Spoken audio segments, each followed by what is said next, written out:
নমস্কার, welcome to lazy time. চলুন আজকে একটু দই কাতলা বানাই। তো প্রথমেই 3 টুকরো মাছ নিয়ে খুব ভালো করে লবণ এবং হলুদ দিয়ে মাখিয়ে নেব। মাছ ভাজার আগের প্রসেস তো আপনাদের সকলেই জানেন।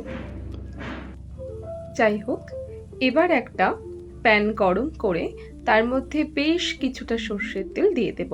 তেলটা গরম হয়ে এলে আমরা মাছগুলোকে এক এক করে তেলের মধ্যে দিয়ে দেব ভাজার জন্য। খুব বেশি ভাজবো না, একটা পেস্ট বানিয়ে নিই। চলুন, কিছুটা পোস্ত, কাজু বাদাম, চারমগজ দিয়ে খুব ভালো করে একটা মিহি পেস্ট বানিয়ে রাখবো। বেশ কয়েকটা কাঁচা পেঁয়াজ অন্যদিকে কুচি কুচি করে কেটে নেব। মাছের এক পিঠ ভাজা হয়ে গেলে আর এক পিঠ ভাজবো, খুব বেশি ভাজবো না। আদা, জিরে, লঙ্কা দিয়ে একটা পেস্ট আগে থেকেই বানিয়ে রেখেছি। ভাজা মাছগুলো এক এক করে তুলে নিয়ে ওই তেলের মধ্যেই কেটে রাখা পেঁয়াজের টুকরো ভালো করে ভেজে নেব। এরপর সেই আগে থেকে করে রাখা মশলাটা দিয়ে বেশ ভালো করে নেড়েচেড়ে নেব, যাতে মশলার কাঁচা গন্ধটা চলে যায়।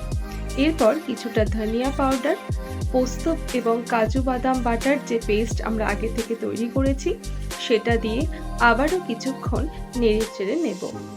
দেখবেন আস্তে আস্তে তেল বেরিয়ে আসছে।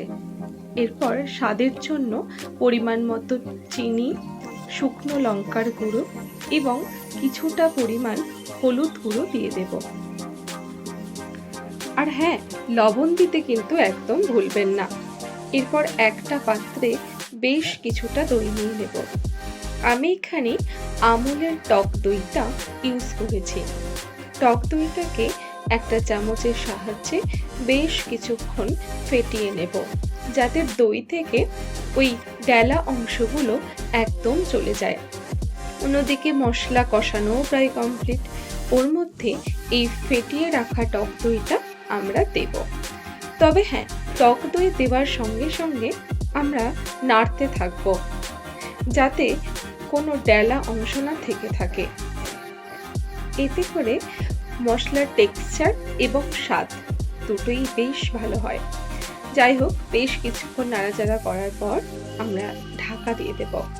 মশলাটা ফুটে দেখবেন হালকা হালকা তেল ছেড়ে এসছে, তখনই বুঝবেন মশলা বেশ ভালো মতো পেকেছে। এরপর ওর মধ্যে এক এক করে মাছগুলো দিয়ে দেব। ও হ্যাঁ, কাঁচা লঙ্কা কিন্তু দিতে ভুলবেন না। আমি বেশ কয়েকটা কাঁচা লঙ্কা মাঝখান থেকে চিড়ে দিয়ে দিয়েছিলাম। এরপর মাছের সাথে মশলাটা বেশ ভালো করে মাখিয়ে নিয়েছি। এরপর একটুখানি ফুটে আসার পর আমরা বেশ কিছুটা জল দিয়ে দেব। অবশ্যই এটা আপনাদের ওপর ডিপেন্ড করছে যতটা পরিমাণ আপনারা দিতে চান। আমি খুব বেশি গ্রেভি রাখতে চাইনি, তাই অল্প পরিমাণে জল দিয়ে ফুটিয়ে নিয়েছি।